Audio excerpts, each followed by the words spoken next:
My name is Thiago and this is Carl Harrison. And you're watching the Fast Break.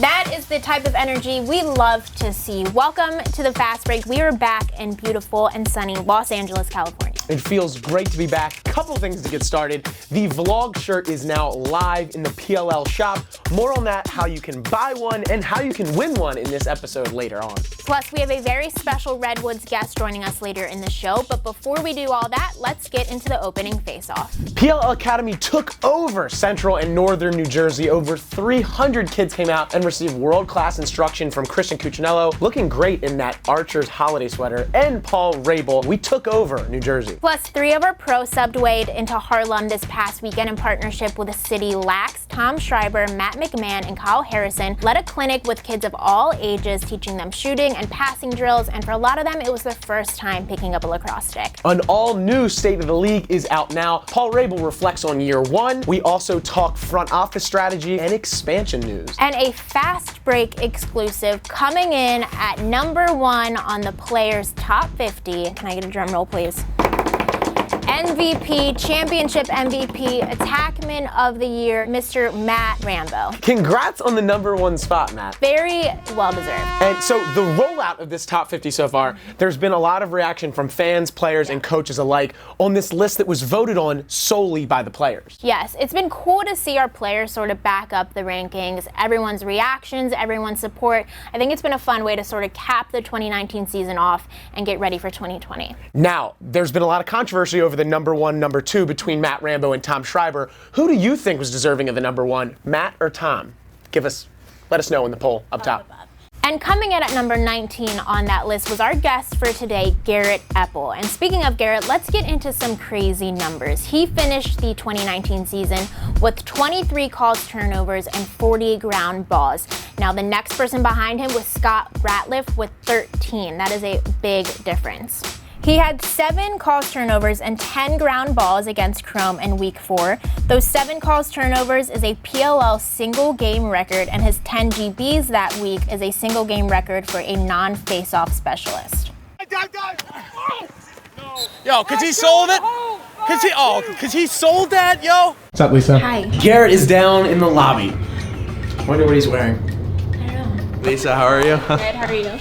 What's up, brother? What's up, baby? How are Good we? to see you. Good to see you too. Is that Ryder? That is Ryder with the one eye black, as you can see right there. We have a pretty good squad. All right, Garrett, we've got you all to ourselves right now. Lisa, what are we gonna talk about with Garrett? We're gonna talk about his hardest hits this season, some tips for all you defenders out there, and what the Redwoods defense might look like in 2020. There were some big hits in 2019 from this guy. We're gonna have him break them down. You ready, Garrett? Ready to go? All right, Garrett, let's talk about what you were known for this season, and those were some hard hits. Let's start with week 1, first game ever as a Redwood, Gillette Stadium.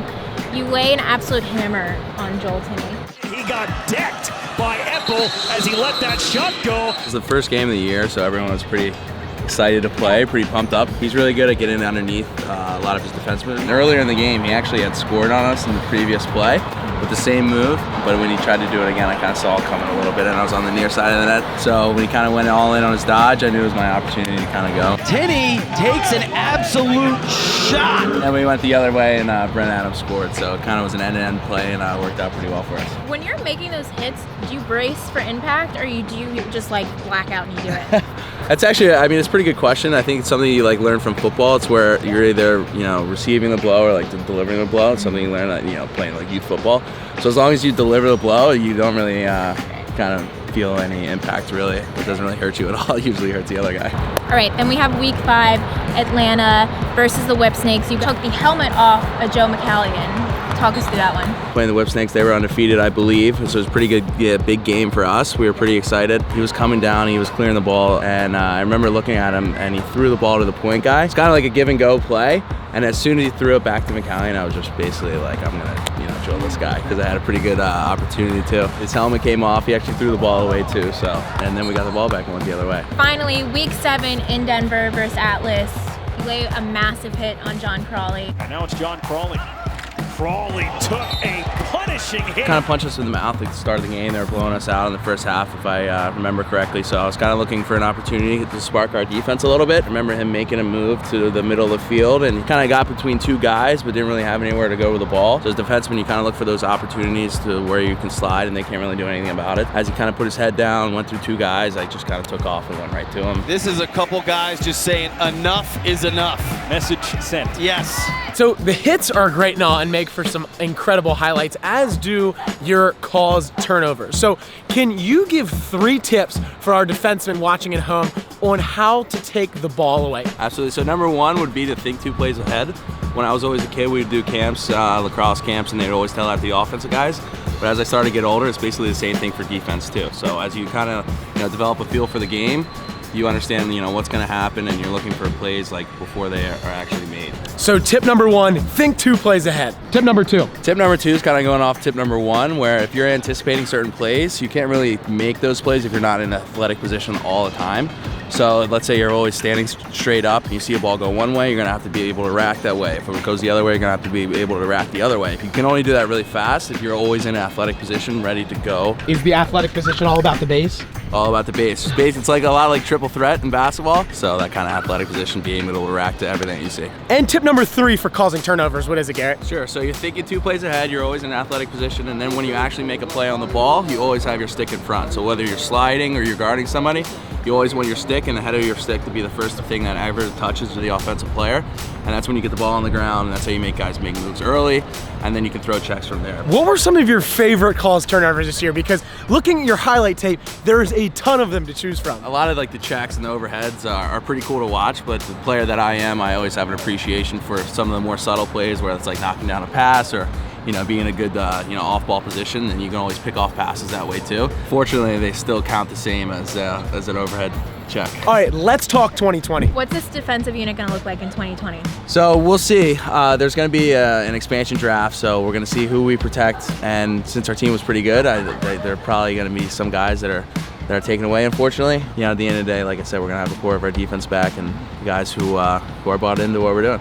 How excited are you to have Coach Nat back? I'm really excited. So we all love Coach Nat. He's a great coach. He handles a lot of the personalities on our team really well. Obviously, he's proven himself last year, taking us to the championship. So looking forward. I hope we got to make it there again. Wait, Lisa, how did Garrett get that sweater already?